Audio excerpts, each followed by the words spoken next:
This is a Rogue Media Network podcast. Welcome, everybody, to Teach Me Pokémon, the podcast. I'm your host, Corey, and along with my co-host, Jared, we're best friends, been playing Pokemon for a very long time.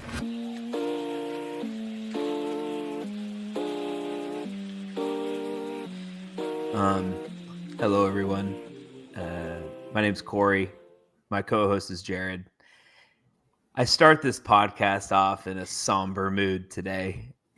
There were some statements made in the last episode that I sadly need to take back. And they're both humbling moments in life and ways that you can just be better as a human being. And we all make mistakes. And I may have said Gardevoir was no longer a viable deck.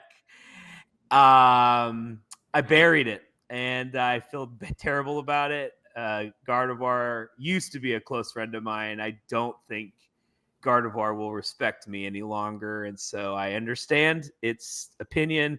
And I believed without refinement Curlia that this deck could not be good. Jared, I opened this podcast with a statement of that I was wrong. And I asked for forgiveness. I know we're going to talk about Miyagi, Champions League, and there were 4 Gardevoirs in the top 8. So I apologize, and I regret my statements on the last episode. We're gonna talk about how in the world this happened. Everything that we learned from our last Champions League seems null and void. For the most part, there were some imitators that climbed back up there, but yeah, the headline is definitely Gardevoir is not dead and thriving, and we've got to figure out. We're going to take a look at these decks and tell you why that is, and as we're going to talk about in the later part of our episode, whether we think this is going to be viable for Atlanta. Yep, that's good. I think that's a great assessment. We're here to educate and teach our audience Pokemon. And so we need to tackle this from all angles. So yes, well, Miyagi, Champions League. We're gonna put on our Sherlock hat or Detective Pikachu hat here in a minute. But first, let's talk about what's not a mystery anywhere in any part of the world. Dragapult Dusknoir is good. It's good, Corey. You called me the other day, I think, just to say that. I was expecting some business updates, and you were like, no, Dragapult's just good. And you were like, the Clefairy doesn't even seem to matter. Yeah, I think I likened it to Mew VMAX, where Pokemon just continued to print counters to the card, and it didn't matter, and it goes and wins worlds. And I feel like we're at the, Drapion. What would you say? Drapion, was it a V? Drapion V. Was that a harder counter to Mew VMAX, or is the Clefairy a harder counter to Dragapult? 100% Drapion was the harder counter. Okay. Just because any deck could run it, right? Throw it at anything. It doesn't need energy, right? Its ability allowed you to just attack whenever that view. This Clefairy is very clearly targeted at Dragapult. You still have to have the energy, correct? You for the Clefairy? Well, yes. It's any psychic, because the Dragapult just has a weakness to psychic, so you don't have to hit it. Oh, I thought it was just that. So I still would say Drapion. Obviously, that's helping your case in any type of other psychic deck, but Drapion was lay and play. Like that sounds like an educational moment. Lay and play. Lay and play. That was Drapion. So definitely a harder counter. Yeah. But yeah, how did Dragapult beat Gardevoir? You have a Pokemon that does 190? Throw the Clefairy down. You should be doing 380 to that Dragapult, and yet Dragapult it gobbles up decks like this when you can put those damage counters and you don't run rare candy. Yep. Sorry, it ain't gonna be long. No, it ain't gonna be long. And I think there were tons of these matchups. We only can see top 16 here, but it's like 1, 2, 3, 4, 5 Dragapults, 1, 2, 3, 4 Gardevoirs. Like they clearly, probably all matched up against each other. And the 4 Gardevoirs were higher than the other 4 Dragapults, except for the Dragapult that gets the win. And so I don't know, maybe Clefairy was prized in some of those matchups. I don't know. There's a lot of ways to explain it. The Clefairy only has 190 HP. So it's like you have to play it at like you drop it as Gardevoir and you have to attack. It can't just lay Clefairy down one turn and hope it survives because they're just going to be sniping that thing. And then you're ahead on the price trade anyway. So absolutely.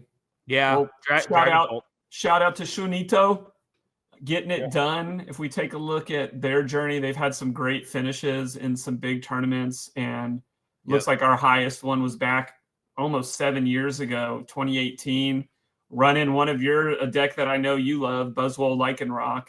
Some fond memories there. Yeah. But before it became mainstream, yes, for sure. Buzzrock, I think that was Buzzrock, and but getting it done here. So congratulations to them. That must feel so amazing, especially with the size of these tournaments. Like another big boy.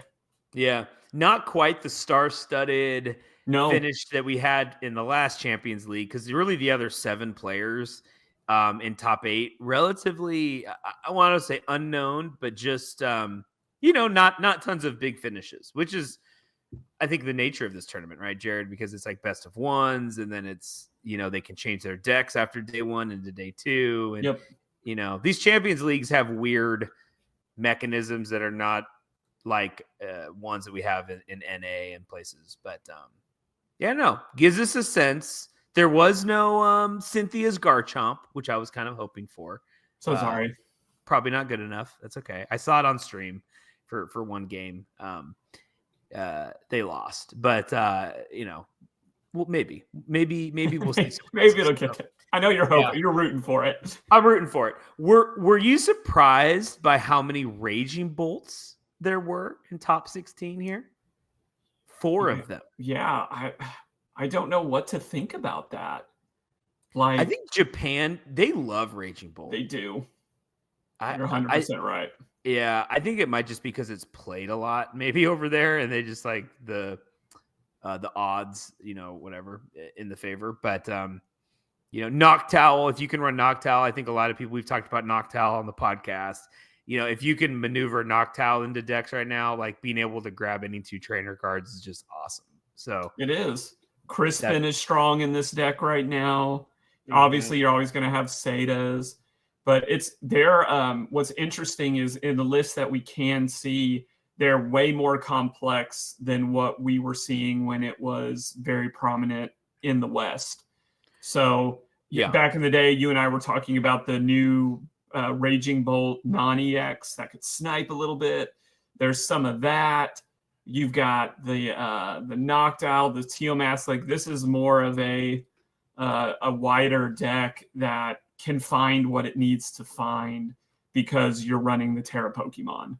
Yeah, no, and that's true. And you're right. It is a little bit more complicated than the ones that pass. I was going to say, and this isn't like a knock on junior players, but like, I would say like if your son was like Eli was like, I'm coming back in. I mean, based on these finishes with Raging Bolt, I think Raging Bolt would be a great deck for a junior because it seems straightforward to me. And can do lots of damage. Do you agree? I agree. No, I totally agree. It becomes a little more complex when you're having to Noctowl correctly because, like we said, the previous iterations were more draw-based. It was Radiant Greninja, drop an energy, draw 2 cards attached to Teomass. That felt like a little more straightforward. Mm-hmm. But yeah, in the right junior's hand and looking at some of these deck lists, like it gives you options. Like you need to find that jamming tower at the right time. Go find that jamming tower. Yeah. So I think it just gives you options. So I think these are really great builds. And then things like, when to play your Ditto. Spicy Ditto tech in there. I like the Ditto tech. I think I've seen that played, multiple different types of decks. But I think that's fun. It gives you some of these interesting options going first, and it gets you into these different Pokemon that you need to go. So I like that. Let's see. Another observation, at least compared to the last Champions League where it was all Milotic for Afarig and sprinkled in with Terrabox from Tord and others. This is like the complete different. There's one Milotic Girafarig, one Terrabox. Really the biggest card, Jared, that I think got added was the Shaman that protects your bench. I don't know if you saw that. Yeah. And so that card came out, but really doesn't have any effect into either of those two matchups. So I think it's just it fell off. Like it's just harder because the Milotic doesn't counter Gardevoir very well. Do you think that's why it fell off? I absolutely. I think that's one of the biggest reasons, right? And we talked about this before. If you're playing Dragapult, you still have to deal with the damage counters. It's not preventing the damage counters, unless that's what that Shaman does. But is that Shaman damage or is it damage counters? It's just sniping damage. It's not okay. Damage counters. So, yeah, I mean, the Dragapult is beefy. It's not super worried. I know some of the decks are running the ability to scoop it up. So, yeah, it's just dangerous. I think both of those decks just together are just tough outs for even attacking stall decks. Yeah, I think it just doesn't offer enough. Because even if, let's say, the Milotic, you get that out, you can't just play Milotic and be like, great, Dragapult can't kill me. Because it has the Dusknoirs that can drop damage on it. It can still hit you with, like, Badoo that does a little bit of damage, obviously. But then even the Dracolax doing 70, it isn't, like, nothing. Yeah. And so there's still ways to, like, pressure the Milotic in that matchup. So I don't know. Yeah, I it's not surprising once Gardevoir became a bigger thing.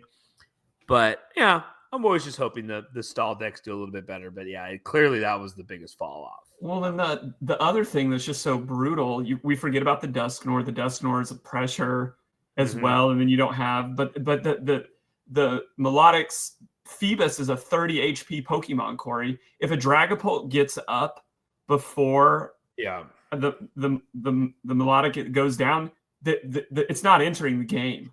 Yeah, like there's no out from that unless you even if you got two down on the same turn, it doesn't matter. It doesn't matter. It doesn't matter. You have to TM Evo it, or there's no hope. They're just going to snipe and kill them. So, and maybe if you're having to do that already, you're in a little bit of trouble. So yeah.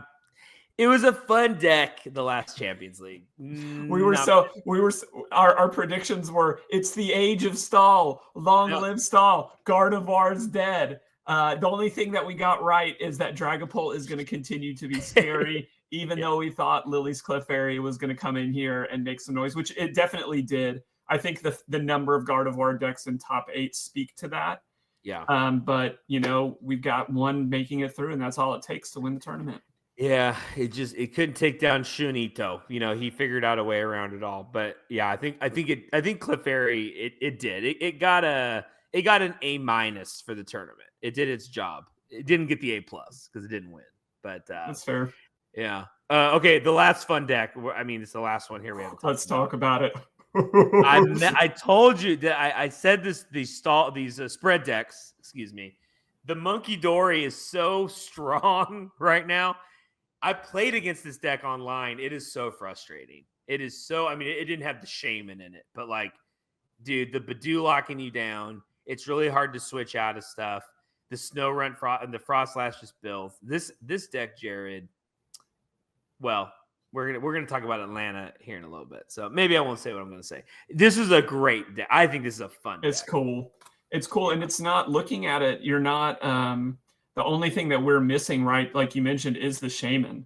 Like, most of this is really built up. What do you think of this Maractus ad? Talk to me strategically about, is this like a Mawile play? Is that what's going on? It's a Mawile that has a negative effect if you're willing to tech it. Is that what you're thinking when you see this card? Yeah, I think Yeah, this was in the deck that I went up against, and I didn't think anything of it because I thought, whatever, it's stupid. And the 6 damage counters, that's no joke, really, especially in a deck that's already adding so much damage counters. But yeah, the corner attack, yet again, just you already are limited on options to retreat. And I think this corner move, even if you can get yourself one extra turn with this deck, it just adds so much more damage. And so I am a huge fan of the Maractus and the corner. So for people who don't know, its ability, it's a basic 110 HP. Its ability is if it's knocked out by damage from an attack, you put 6 damage counters on the attacking Pokemon. And then it has a move corner for 1 colorless energy. It does 20, and then your opponent can't retreat. So it's just designed to keep things in the active spot and just keep the Frostlass ticks going. And so, and the beautiful part is like you have to knock out the Maractus in order for the 6 damages to go on, but you're putting your own damage on it with Frostlass. So like it's going to have not much HP. So like you're going to be knocking that out. So, but really the Badoo, we're back to the Badoo. The Badoo's the star. It's just no item lock, spread, and it just chip away at your opponent. I just love it. Just love it. It's so good. But the downfall of decks like these, in my opinion, has always just been when you run into a disciplined player, then this is a really tough out because I'm looking through this deck list and it's not running any flutes. It is legitimately relying on you playing something down. And then the only thing I can think is that it's probably playing the confusion game with Pokemon that it's not getting a lot of damage counters on with the Monkey Dory's attack. Is that what you see? Because I'm thinking of a lot of decks where if I'm just careful, this isn't a big deal. I think the confusion, I'm sure, probably gets into play at some point because you have the luminous energies. But I still think the item lock is its whole strategy of just trying to slow you down, and try to chip away. But you're right. I mean, a disciplined player can play around that kind of stuff. And when you look at, you take the 2 decks, Dragonpult and Gardevoir, the Dragonpult has no ability. So once you get up to Dragonpult, it's not taking the little cheap damage. And Gardevoir has 3 Monkey Dories in its deck as well. And so it's like, it's like a tennis match. Yeah, it's like do whatever. We're gonna move stuff around. And you could be smart. I didn't see the matches with Gardevoir against this deck, but like the Kirlia, this is the only time where the refinement Kirlia would not be the right play. The other Kirlia, they can just sit there. And so you're just trading Monkey Dory damage back and forth. The Monkey Dories on your side are eventually not going to win that battle because there's so much damage ticking going on. So I think in the matchups that were ahead of this deck in Japan, it made sense why it didn't place higher than the 4 Gardevoirs or the 3 of the Dragonpults. But I am always, me, I'm always going to be partial to a fun spread deck, and kudos to being creative. But I don't think this is a one-off. I think there will be enough players, like you said, disciplined players. That's a tougher out, but I think enough people are going to play this deck for it to be at least like something that people prepare for. That's good. All right, before we move on to Atlanta, we have to deep dive into Gardevoir, talk about where we went wrong. So, Corey, what I'd like to do is I'm going to throw you my, 30,000 foot view assessment, and then I would love to hear from an experienced Gardevoir player if I'm anywhere close or what your take on it is. But my assessment is they said, okay, we're losing our primary draw engine. So we're going to do, in essence, 3 things to combat that. Number 1 is when you look at the Pokemon, we're going to throw Badoo in this deck, and we are going to buy ourselves time to get up to the Gardevoir and work our way through Kirlia. That was option 1. Number 2 is we're going to draw cards. There's 3 professors' researches. They've got Morty's Convention in this deck. They said, we're just gonna draw more cards the old-fashioned way, the Jared Dowenhauer way. We don't need fancy abilities. We're just gonna play supporter cards to draw cards. And then finally, they are running rare candies. You and I talked a lot about this. We didn't think it was very viable. Apparently it is. But those are the three strategies that I see. Is that correct? What else am I missing here? Yeah, I mean, I think you're spot on with the rare candy play was more rare, I think, in the last format, but that did exist. I even had an instance at the last NAIC when I was on Greninja Frostlass, and I just pretty much played it like, well, this guy doesn't run rare candy Gardevoir. Who does that? And then, of course, the next turn, he rare candies Gardevoir, and I was pissed.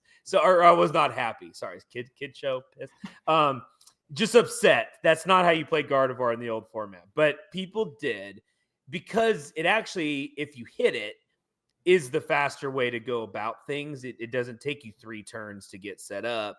You can do this pretty much if you go first, then you're going second. You're rare candy Gardevoir. So, okay, two points off that. One, the secret box, huge in this deck. The secret box can find you the candy. It can grab you the extra supporter you need, find you the stadium if you want to artisan, and then grab you the tool at the charm to do more damage with Screamtail, which we'll get to here in a second.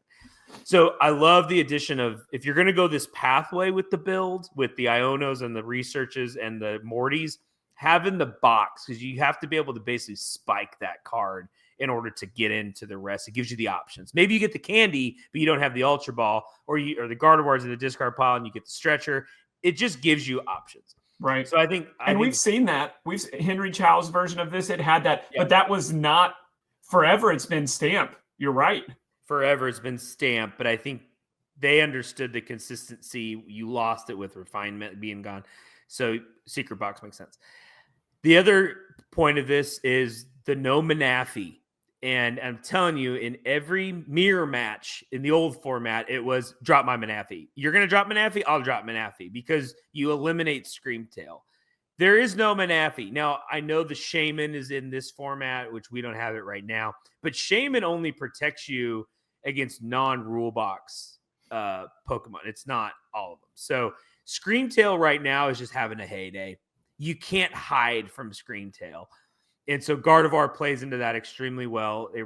This runs the 3, has 3 charms, right? Bravery charms. Yeah. So like they're sniping.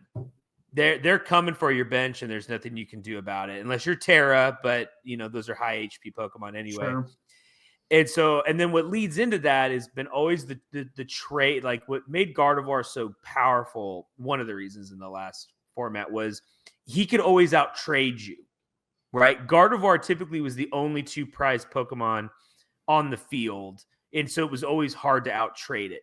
Now it has to draw cards. So Mew is in this, Pheasantipity is in this, but when the Screamtail can snipe any 2 prized Pokemon for the most part, except Terra, it can now win those trades. So even if you're going to boss order my Pheasantipity, guess what? There's still a Screamtail with probably that's hitting for 220 or, whatever that number needs to be. So you still have to deal with the Screamtail at some point, and that's just sniping your bench. And so I think those aspects, yes, the refinement Curly is gone, but if you can, this deck, I've been playing this for the last couple of days, and you can discard your Psychic Energy so fast.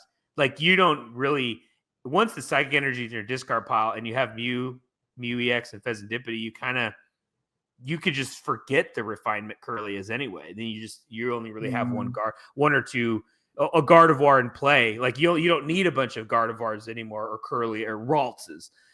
You only need 1 or 2. So it's just interesting. It's a whole different way to play it, but it's good. And then I didn't even mention the Monkey Dories, but they were good last format anyway, too. So two things I want to talk about in response to what you said. One is I didn't even consider, my whole mindset was about how do we get the Gardevoir up and have a solid draw mechanism. I didn't even think about the discarding. This shows how inexperienced of a Gardevoir player. And then I didn't even think about how you are losing a dynamic of getting Psychic Energy into the discard pile, because obviously you lose Radiant Greninja. That was a big way, but you're right. The refinement ability of Curly was the primary way percentagely that you were getting in there. And you're saying it's not a big deal is wild to me. Oh, they're so fast. I'm telling you. Now with the researches in your hand, the secret box, you're discarding 3, the vessels, clear, still being part of it. Morty's discards. I mean, there's so many. All of a sudden, you're like, oh, I have 5 psychic energy in the discard pile. Like I didn't even realize. Whereas before, it was always like so painstakingly like, come on, I need to refinement this. And whenever your opponent didn't refine a psychic energy, you're like, oh, I'm winning right now. Like they don't have that energy. It just seemed like so hard.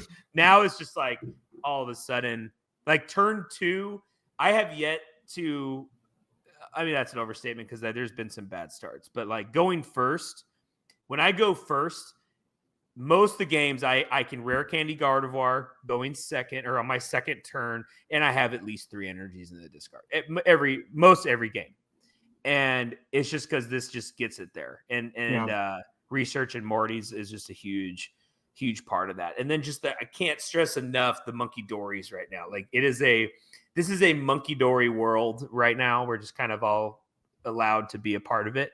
And that is just when you just keep stacking Monkey Dory Dark Energy, and you're not killing the Monkey Dories, you're going to lose.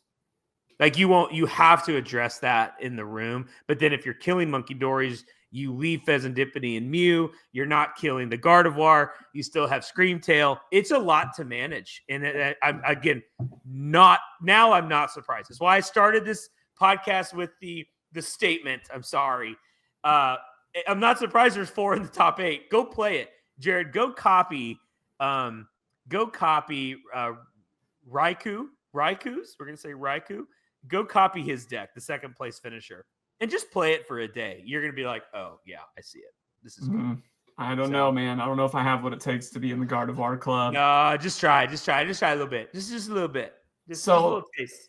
So here's what I want to do to move into Atlanta. So obviously, we've talked a couple weeks ago about what's leaving. It feels like Radiant Greninja leaving also lets this deck be a little more playable as well because you're not worried. But Corey, here's all I'm thinking going into Atlanta. We've seen this once this season, is if Western players are paying close attention to this tournament and are making decisions based off of this, why am I not running Miraidon hard into this tournament? I mean, that's always the yo-yo, right? Is the Gardevoir starts popping off, or even in some degrees like Dragapult, and then Azul or Nick Robinson or who's our boy? Oh man, at Worlds he's like 14-0. I'm blanking. Oh my gosh, from Australia? No, from US. Dude, he was like running it at Worlds and just almost took it down undefeated. Oh my gosh. I mean, Jesse Parker. Oh, Jesse Parker.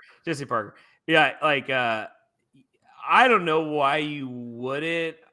I mean, it's like, what are you afraid of a Terrabox, or I don't know. Like that's what I want to move into talking about Atlanta. Like to me, I'm looking at that top 8 and I'm like, I'm running Miraidon so hard, and because it's like what you said. That's the balance. Like you want to go slow, you want to Badoo me, you want to take some time. Because you correct me if I'm wrong, but has this sped up Gardevoir? Is Gardevoir like a turn 2 threat now if it goes first? Like, yeah, I mean, I think it has to be. Yes, it is. You could always just depend on. You knew it was going to be a slow game, but you could always depend on Gardevoir taking 3 turns to get set up right. at best. And now you can't. If it goes first, you have to like put all the options on the table because they could just get the nuts and have the whole thing set up. Whereas in the past, they go first. There's no way they're getting Gardevoir going second. There's no way they can't. You couldn't cheat that. So, but now you can. I think Miraidon. Let's see. I think Badoo is an issue for Miraidon. It could just item lock, and you cannot electromagnetic generator. And so I think that's an issue is you could Magneton still, assuming you could draw into that. You could Magneton. You're right. You could Magneton. So maybe that is a play for sure. I think if you look at these results from Japan, Raging Bolt probably enjoys the matchup into Miraidon because it can't one-shot the Raging Bolt, but Sure. Raging Bolt can easily one-shot it. I don't know if this Hops Zacian is really going to be that popular in Atlanta. It was everywhere when you could play the new set on live. Sure. Everybody play. Oh my gosh. I don't see it as much now with like Duraludon and stuff, but I don't know. You're just thinking because Iron Hands. Yeah, the threat of the Iron Hands, like, I mean, you don't want to drop Terra Pikachu in that matchup. Good night. You'll get eaten by Monkey Dories. But it just feels like to me with both the Dragapult and this, you're going to lose the 7-round boxing match. You've got to hit that knee round 1 and go for the KO if you want to have any prayer. But I think what's going to be fun about watching Atlanta is both of those decks are deep strategist Pokemon player fun decks. The back and forth, the damage calculation, what you have to account for from both of those decks, those are high level. Both of those decks are high level, talking about specifically Gardevoir and Dragapult. So regardless of what, I'm hoping to see some spice in Atlanta, but if we see that, man, that's going to be fun to watch. I agree. That would be fun. I'm looking at some online tournaments right now, and this one is titled Quest to Atlanta, and it had 128 players in it. I'm gonna give you the top 8 here. 8th place, Terrabox. 7th place, Goldingo. 6th place, Dragapult. 5th place, Dragapult. 4th place, Terrapagos Noctowl. 3rd place, Archelodon, however you say the darn thing. 2nd place, Dragonpult. 1st place, Goldingo. So maybe Goldingo's the play for Atlanta. It's been hovering. It's been hovering on the precipice. It's good, right? Like we could talk about Goldingo for a while. We're seeing it be one of the top 4 or 5 decks in day 2. But that is the biggest question is, will the meta this weekend respond to what it saw in Japan? Yeah. And will it be a counter meta? Why have we not talked about this as an educational mode? Counter metas versus copy metas. Counter metas versus copy. Are we just going to see a cut and paste? Or are we going to see, oh my gosh, Gardevoir and Dragapult are going to be everywhere. I need to be able to counter that. These tournaments are just so hard to predict, especially when it's the first one in the rotation, and we have one Japanese tournament to look at, which is always how this seems to go. It's like they plan it that way.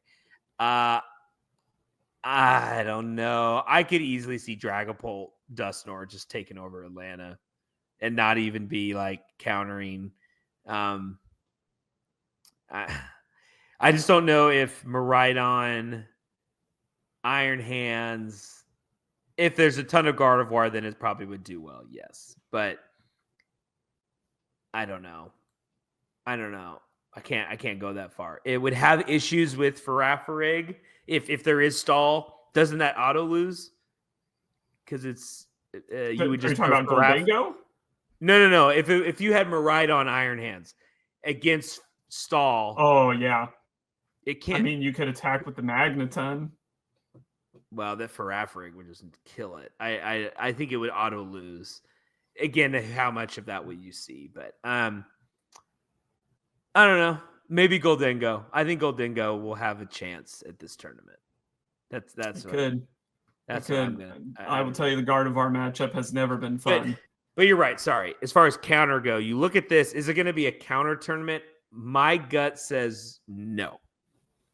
I don't think we're going to look at Japan and then Atlanta will have a lot of decks that counter Well, that's not a fair statement because if Gardevoir is this strong, which I think it is, they're going to counter. Like people are going to go into this countering Gardevoir. How do you counter Gardevoir? You can't counter Gardevoir. It's never been counterable. It's the only counter is I gotta kill it quick before it spreads. Hey, what about the deck that gets second place at every major tournament? Is Ancient Box? Like, what if Roaring Moon comes in? I mean, that always kind of gave Gardevoir some yeah, it can, but I mean, Gardevoir is still running Iono, so GG Ancient Box. It's like unless you're willing to like super like hold on to a Pheasantipity or something, but you know what deck really let me down because I played it for a couple of days was Zoroark. Just not good. I think so many of the best players were hoping for the reinvention of Zoroark GX, and it's not that. It's not. They're in the next set or two. If they're still printing like good N Pokemon, then I think Zoroark could see it. But there's just not enough good ones for it to be strong enough right now, in my opinion. I really wanted it to be too, and it just wasn't. I'm all in on Feraligatr. I think the Champions League deck that won 2 tournaments ago. Let's see some Feraligatr. It shows up to the party, gets 1 win, and then out. See ya. All right, let's do some hard predictions. So let's do 3. What's the most day 1 played deck? Day 2, what's the most played deck? What wins the tournament? And if you want to throw in a who, I love a who for who wins the tournament. Can we do a spicy deck too? Yeah. We'll do 5. So it's 5 questions. Day 1 most played, day 2 most played, who wins, what wins, and then what is the highest ranking spice deck? Okay, day 1 most played. I mean, it's one of these two. I'm gonna say Dragapult, and because I think there aren't as many players that feel confident on Gardevoir, and especially now because I think it is a little bit more complicated. So I say I think people will default to Dragapult. So that's going to be my prediction on most played deck in day 1. I 100% agree with you. Like, I'm just looking back through the last 4 or 5 Western tournaments. I don't see the trend breaking. I don't think the Lily's Clefairy is scary enough right now. Maybe they'll be comboed with something in the future, but I do think Dragapult will be the most played day 1, and I will go ahead and answer. I do think it will be the most played day 2 deck. Okay. My winning deck, however, I think this is the first time we see Arclodon get it done. Oh, I just think it offers some opportunities. I don't know why it's not being super played in Japan, which makes me a little concerned that I'm not seeing something in some of the matchups. But it has answers. It has the ability to scoop itself. It likes damage counters on it. And that's what both of these decks can do. They both have 1-hit potential, talking about Gardevoir and Dragapult. But you just can't... What can man do against the hate, Corey, of 220 damage every turn? What can man do? And it's hard. Like, I know Gardevoir has the ability to get up to those higher numbers, but this is such a beef machine. Yeah. And so I think Arclodon gets the win. And my player, give me a moment to think about who would be crafty enough to run this. I want to hear what your day 2 and winning deck is going to be. Yeah. And I'd say to your point of Arclodon, not all the Gardevoir deck runs Drifloom. And so without Drifloom, it's a little tougher to get to the one-shot ability to kill Arclodon. You still can, because you can Monkey Dory 60 damage and then hit 240 with Screamtail, but it's not as simple as it used to be. I'm going to say Gardevoir. I think enough will make it into day 2 that will be the most played deck in day 2. I think the cream will rise to the top. And I think Gardevoir will, because I think enough good players are going to be on that deck. And so that's going to be my prediction for day 2. With the winning deck, I mean, I'm going to be lame and probably just say Gardevoir wins. I think it wins. And again, boring, but give me Henry Chow. Give me the third best Gardevoir player on the planet besides Ryuki and myself. So we'll take third best Gardevoir player, Henry Chow, for the win on Gardevoir. Wow. Okay. Do you have a spice deck that you're thinking? I do have a spice deck, and glad you asked. And I told you about this deck over the phone, I believe, or was it on the podcast? I don't remember. The highest ranking spice deck is going to be Tyranitar. This new Tyranitar and Journey Together, if you don't know what it is, it's a stage 2 one prize Pokemon, 190 HP. Its ability is, as long as it's active, your opponent can't play item cards, always broken. And its a move is a dark and a colorless. It's a 2 energy move. It does 150. And normally this would be, and you discard 2 cards from your deck. That's typically how this would be worded. That's not the case. You discard 2 cards off your opponent's deck. I think it swings. It's the right weakness type into Gardevoir. It's dark, so it can one-shot Gardevoir. 190 HP, gets a lot done as well. It's doing some disruption, and you can't play items. I mean, you can burn boss orders all you want to get around it, and that's fine. I think this Tyranitar, Jared, is going to make noise because of its low energy count moves, and it's an item locking deck. I think those 2 are typically good formulas for success. So I like that. Give me not T-Tar. that you're a historical T-Tar player and biased in any way. Never picked up the card ever in my life, so I don't know why you say that. You don't have medals hanging in your room somewhere from some Tyranitar tournaments that you may have won. Whatever, it's fine.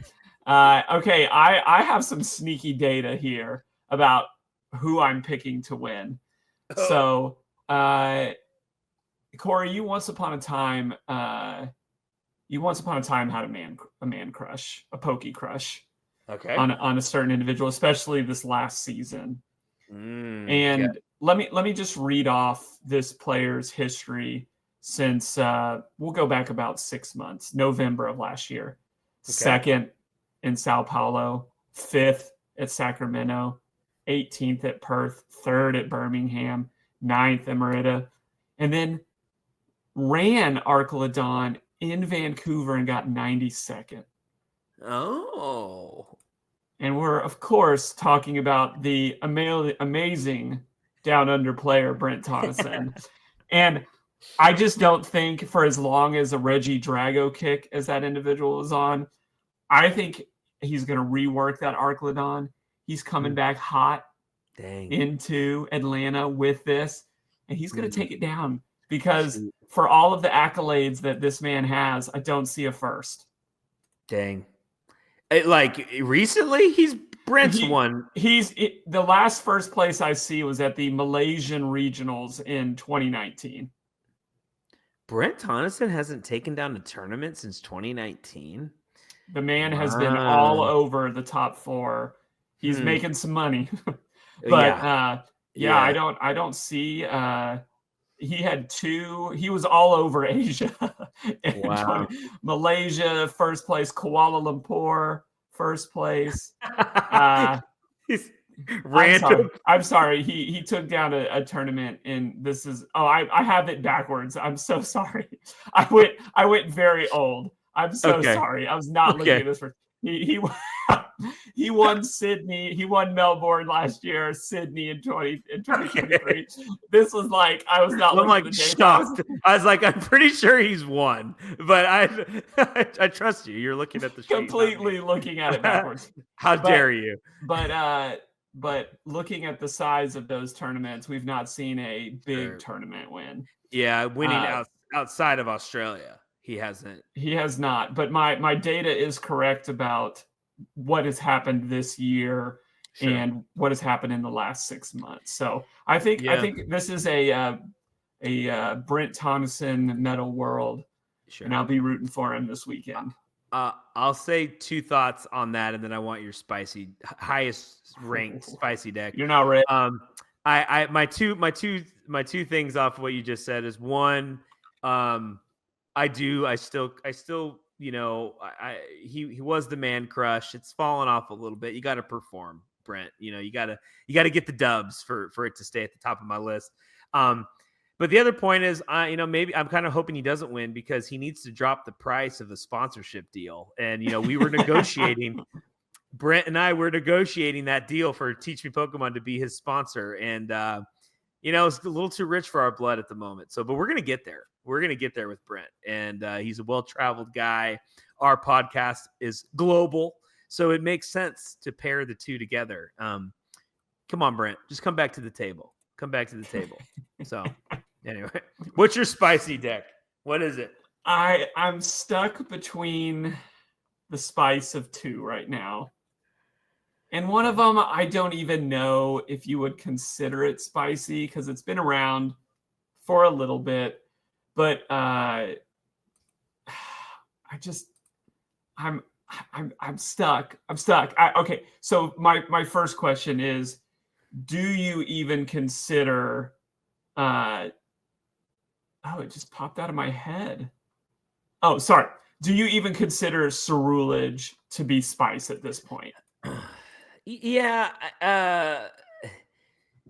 Is it spice or is it an underperforming A tier, B tier deck? I don't know. I don't know. I wasn't prepared for that. Then I'm just going to go with the other one. Okay. It's for Alligator, Corey.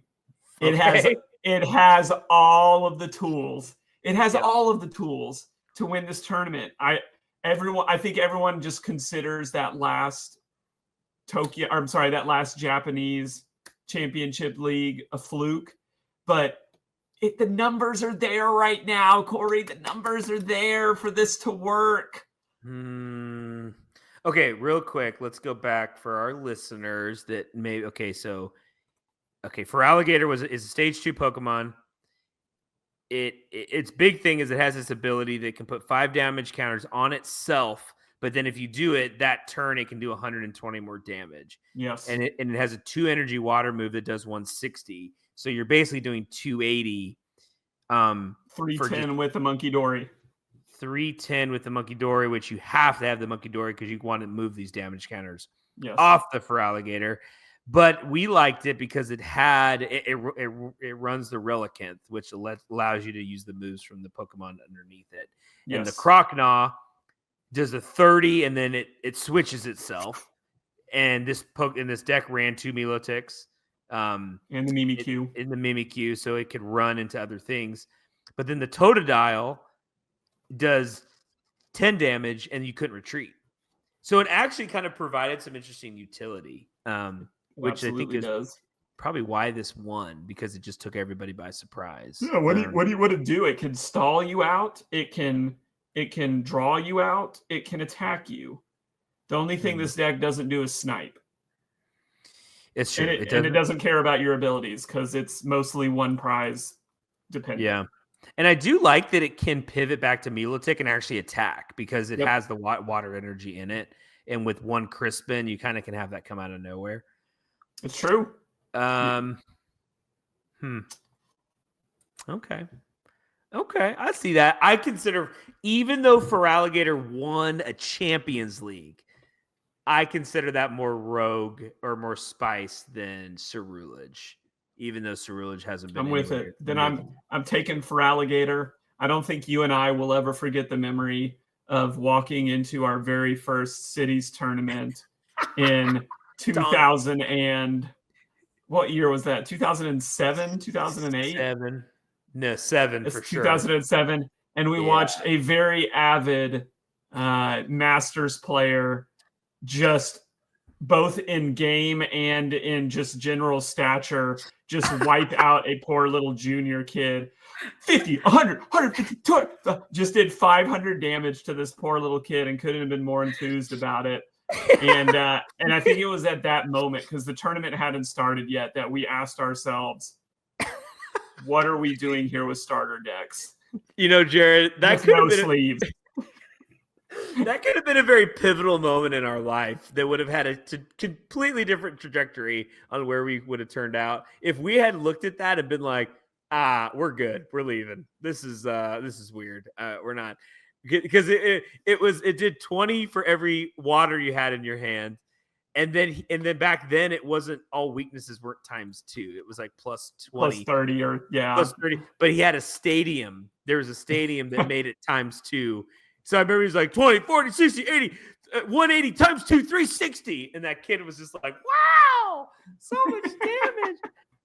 It's true that Feraligatr hasn't been good since. So, oh my gosh. I got to right. find it. I'm looking it up real quick. I believe it was Feraligatr. Diamond and Pearl Mysterious Treasures. Yep, here it is.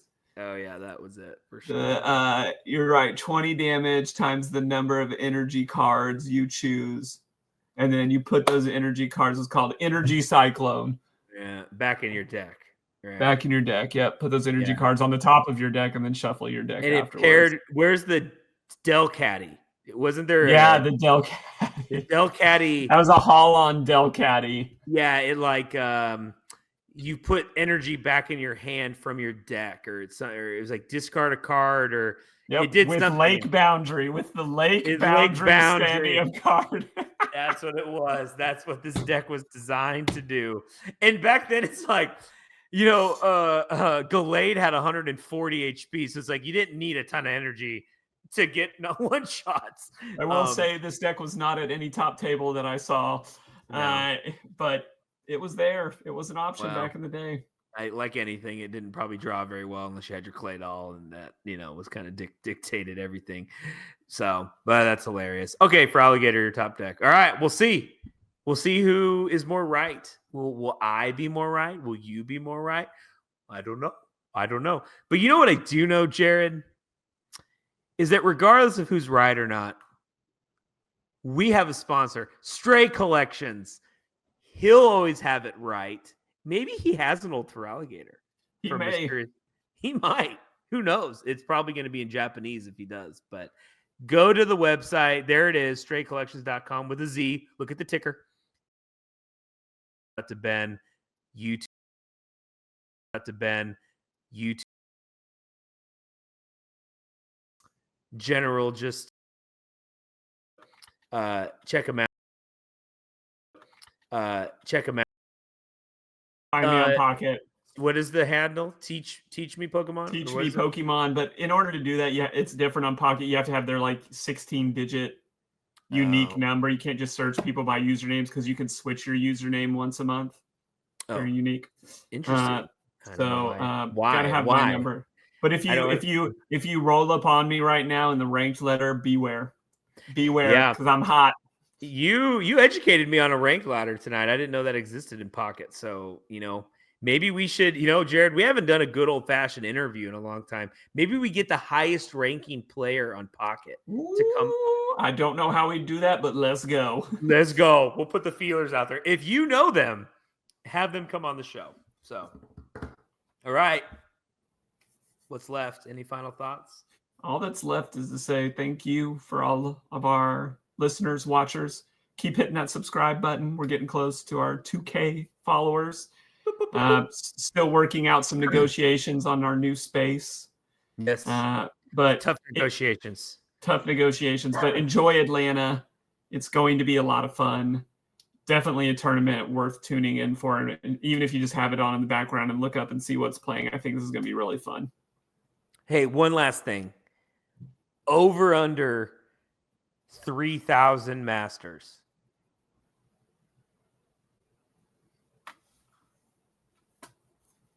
Look at some numbers real quick. You can look. I'll give you 30 seconds. San Antonio had 2,400. I think they've probably capped it. I think if everyone was allowed to pay, easy. I don't think they're going to let more than 3K in there. So I'm going to say 2,800. Okay. All right. I'm going to say I'll take the under. I'll keep it interesting. I'll say Atlanta got big conference rooms down there. So we'll go 3,000 3,000. It's a hub city. It's a hub city. What's airline? United? No. Southwest. No, that's Dallas. I thought Southwest had a big hub at Atlanta too. Maybe They might, but I think it's United. I think it's United down in Atlanta. Or no, Delta. No, that's Salt Lake. Forget it. This is a point. All right. I'm Corey. You're Jared. We need an animation. We'll catch you later. You can find us at roguemedianetwork.com. Teach Me Pokemon Podcast. Come and dive with us.